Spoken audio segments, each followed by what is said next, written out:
La caja de Pandora.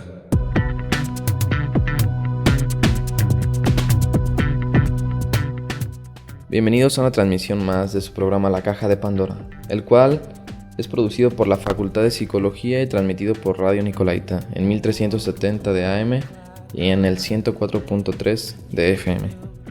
Les recuerdo que hoy, por ser el primer programa del mes de agosto, iniciaremos la discusión en torno a un nuevo tema. El mes pasado abordamos la neuropsicología y agosto es de la psicología y la sociedad. Esperamos que el día de hoy los cuestionamientos al poder no culminen con la búsqueda de la toma del poder. Antes de la discusión vayamos a escuchar a mis compañeros John y Erandi.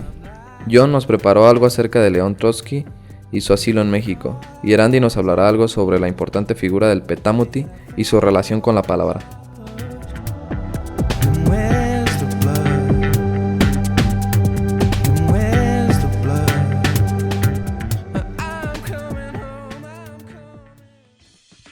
¿Sabías que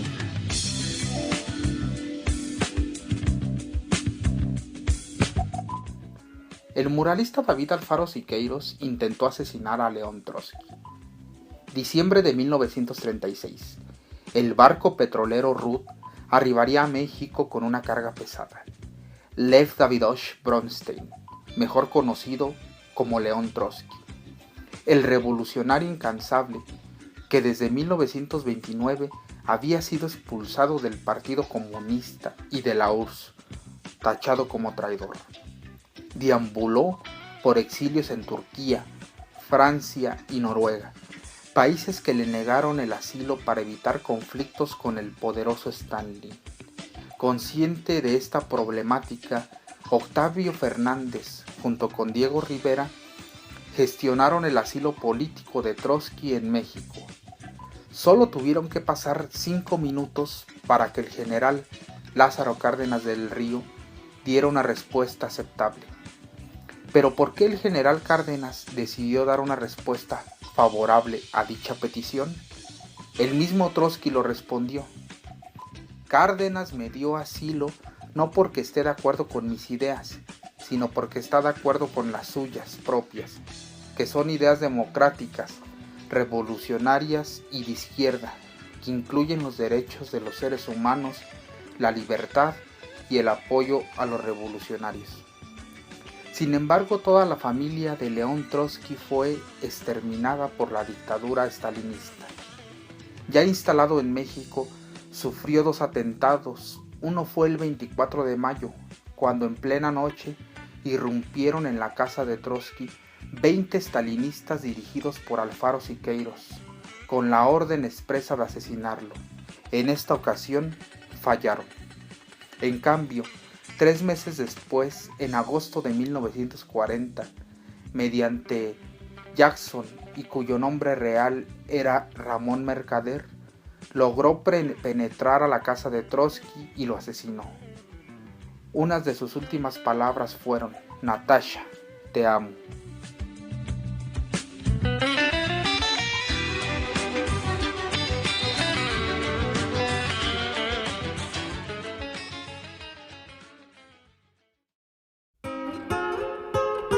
Pikustik escuchar jucaparacua, Pikustik escuchar ashanditicha, Kuristik escuchar tununditicha, Joperono cachuskustik escuchar shiranguecha. Cortaron nuestros frutos, cortaron nuestras ramas, quemaron nuestro tronco, pero no pudieron arrancar nuestras raíces.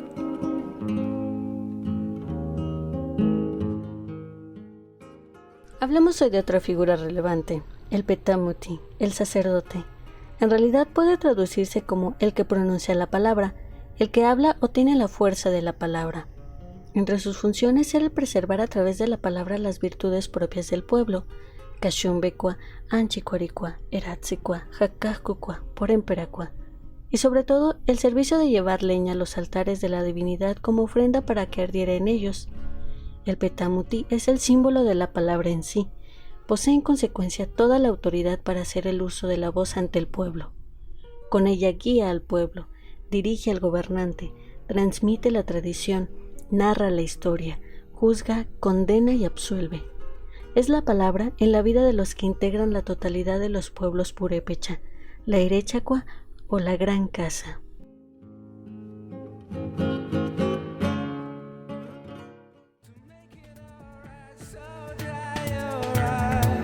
We think the same things at the same time. We just can't do anything about it.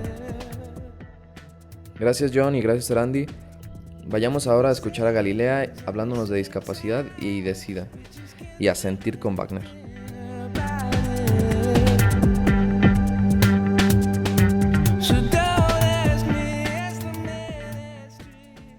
Hola, los saluda Galilea desde la Caja de Pandora, compartiendo nuevamente otro sábado con mis queridos radioescuchas, desde mi cápsula En Voz de Galilea. Hoy empezaré definiendo el término discapacidad. Bueno, según la Organización Mundial de la Salud, OMS, define a la discapacidad como un término que engloba la deficiencia, limitaciones y restricciones de la actividad física, mental, intelectual o sensorial.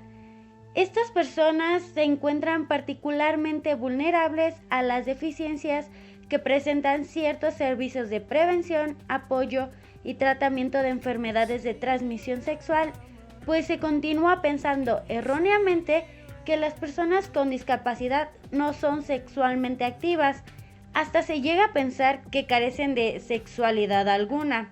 Esta afirmación cae en un grave error, ya que deja a las personas desinformadas y expuestas a peligros, ya que se ha demostrado que son frecuentemente víctimas de violaciones y carecen de información e instituciones que les brinden apoyo o información. Por mi parte, eso es todo. Esto fue En Voz de Galilea, desde la Caja de Pandora. Adiós.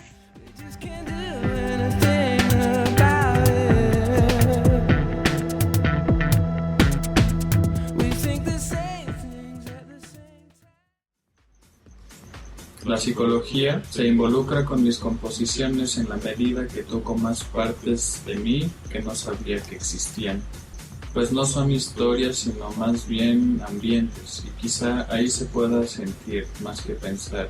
Lo malo es que la gente en su mayoría no le interesa sentir. Piensan que sienten, pero no es así. Dejo abierta la pregunta: ¿sienten o piensan que sienten? Siempre nos pasa que tenemos situaciones difíciles y el sentir es complicado, ¿no? Otras veces el sentir es divertido.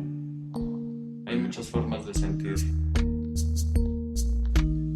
Hay diferentes formas de sentir y la siguiente rola lleva ese nombre: sentir.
La caja de Pandora. There are too many of us, so you can. There are too many of us.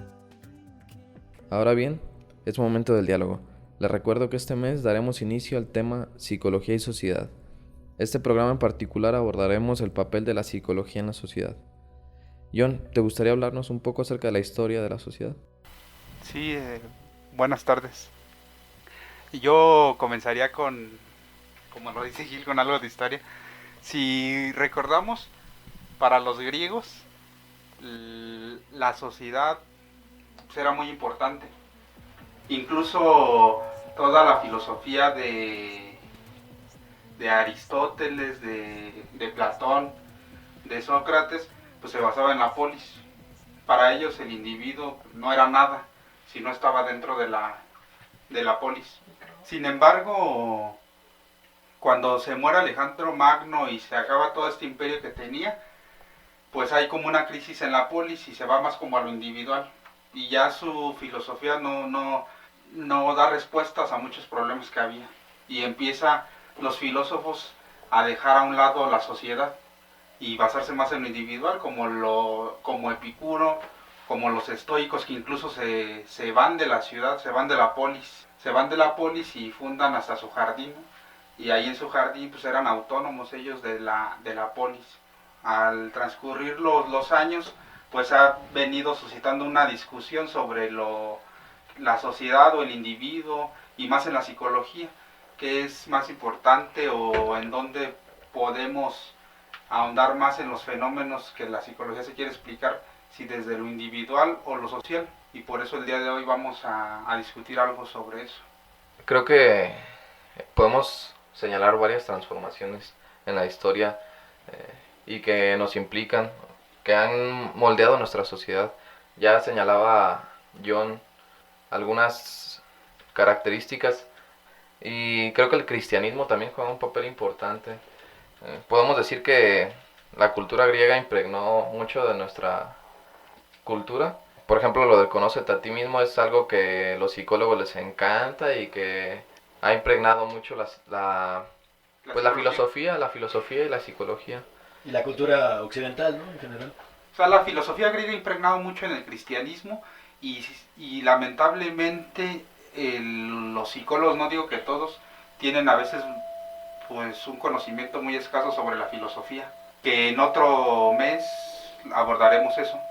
Y ni siquiera nos damos cuenta qué tan, en nuestros conceptos, qué tanto hay del cristianismo y cómo a veces no llegamos a entender algunas cosas por cuestiones hasta de traducción, porque los cristianos hicieron una traducción de los griegos a su conveniencia, o sea, ajustándolo al cristianismo, y ya la psicología, sin hacer ninguna reflexión, bueno, no digo que toda la psicología, pero muchos psicólogos sin hacer ninguna reflexión toman conceptos que ni siquiera saben todos los problemas que hay de traducción o de conveniencia, por decir, pues el alma sería algo importante. Pero no sé qué opinas tú, Eran. Creo que también otro aspecto importante para llevar a la psicología a un individualismo, creo que ha sido como los métodos, lo que ya hemos hablado, pues, ¿no? La introducción de la psicología dentro de un campo de conocimiento que quiere ser validado. Recuerdo, por ejemplo, un ensayo que tiene Pablo Fernández acerca de la psique, que dice que la psique es algo que se define en relación al espacio en el que tiene que explicarse, es decir, es un concepto que siempre necesita de un contexto para poderse explicar. Los conductistas tienen un contexto para explicar la conducta. El psicoanálisis tiene otro contexto para que advenga, por ejemplo, la psique o el alma o el inconsciente. Entonces decía él que la psique es como una especie de chiste en relación a que, por ejemplo, hay un discurso o hay una palabra que de repente súbitamente adquiere otro sentido, y eso es como la psicología, la psique, no algo que adviene en algún momento. No sé qué piensen ustedes. Creo que otro factor que ha influido a esta individualización la sociedad. También tiene que ver con los cambios de las formas de producción, de los medios de producción, que en el que vivimos. O sea, la revolución industrial, el inicio del capitalismo también ha sido un factor importante para, digamos, el advenimiento ahora del individuo y la importancia que tiene. Y esto ha influido, por supuesto, a los estudios en psicología, ¿no? Creo que la época moderna fue la precursora, ¿no? Quien inició este movimiento hacia la individualización como la vivimos ahora, y que, digamos, tendríamos que ubicarla ya esto después también del cristianismo, ¿no? Que, digamos, sería el tercer paso. Primero los griegos, el cristianismo, y luego este cambio en los métodos de producción. Sí, sobre todo el interés que viene, ¿no? Después de la revolución industrial y eso, para el interés de conocer las formas de conducir de las personas, o ese interés sobre lo psicológico. Antes no existía pues un interés completamente dirigido. Después todos los estudios que se hacen en Estados Unidos, ¿no? Sobre el efecto que tiene la luz sobre las personas y el trabajo y demás. De ahí también pues habría que poner interés sobre ese tipo de estudios que ahora son como la base de la psicología que tenemos ahora, o por ejemplo las pruebas que se aplicaron en la Segunda Guerra Mundial, y que de ahí también vienen ciertas pruebas que seguimos utilizando, no están desligadas de un contexto social y de un evento pues importante, o de eventos pues que en la sociedad tienen mucha relevancia, como es la guerra, como es un cambio de sistema económico.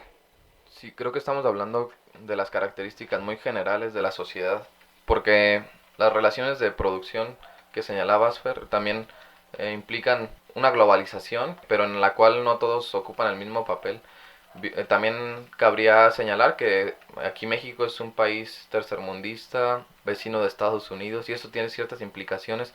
Las pruebas que señalaba Erandi de la Segunda Guerra Mundial, que es pues prácticamente como nace la psicología como la entendemos ahora, bien relacionada a lo bélico o al campo laboral, y nacen de un contexto así, la que conocemos más es de contextos primermundistas, o bueno, tiene implicaciones pues llamarlas así primermundistas, pero de países colonizadores, o Estados Unidos o Europa, y entonces eso también tiene implicaciones para nuestra psicología, ¿no?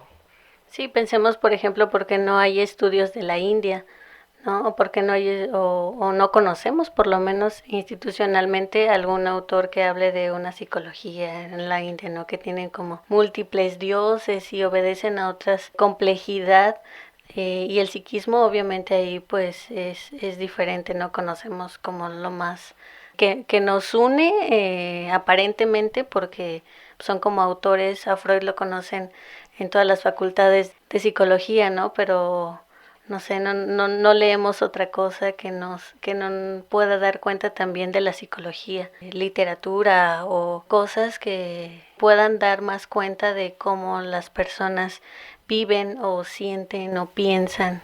Pues es que justo coincide, y coincide lo pondré entre comillas, que los países primermundistas, o sea, en especial Estados Unidos, invierten muchísimo más en la investigación en psicología, y entonces producen una psicología completamente norteamericana y con los intereses de la sociedad norteamericana, que ya se ha señalado por otros autores, que por ejemplo después del 11 de septiembre se hizo muchísima investigación en relación al terrorismo, ¿no? Y lo que sucede en América, y pues todo el interés en ese tiempo de la psicología iba hacia eso, cuando fue algo que afectó meramente a la sociedad americana.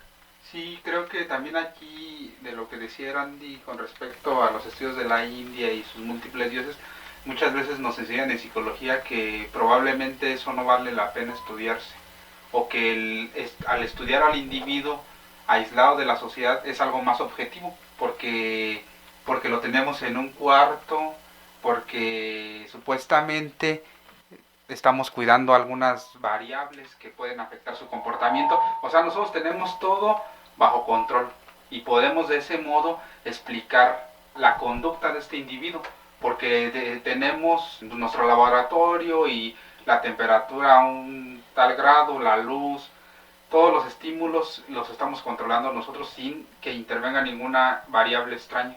pero en realidad así no es desde mi punto de vista, porque se piensa que ya lo que se dice o lo que no se está comprobando mediante una investigación o mediante un experimento no es válido o es poco objetivo.